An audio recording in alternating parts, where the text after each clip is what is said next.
негизинен адамдын ички жан дүниелик жашы дагы сөзсүз чоңоюу керек.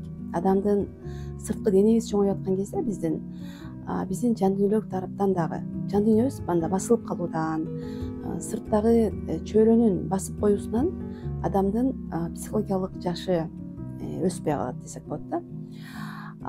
Жан дүйнө биздин психологиялык абалыбыз, биздин эмоция сезимдерибиз бул акыл менен байланышы бар. Көбүнчө адам корккон кезде бир нерседен корккон болсо, же болбосо кандайдыр бир басуу болуп турса, адамдын акылы иштебей калат да. Эмоция акылы дайым басып турат. Ошон үчүн эмоционалдык тараптан, жан дүйнөлүк тараптан жетилүү өтө маңыздуу. Эгерде адам жан дүйнөлүк тараптан толук жетилген болсо, анда анын акыл деңгээли да бийик болот. Басылып калбаган болсо, демек акыл деңгээли да өсөт, акыл деңгээли да бийик болот.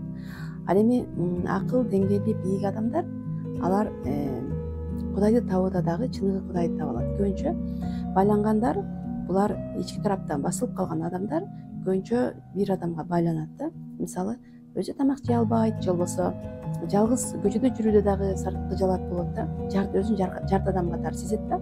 Анын дайым жанында толуктоочу бирөө болуу керек.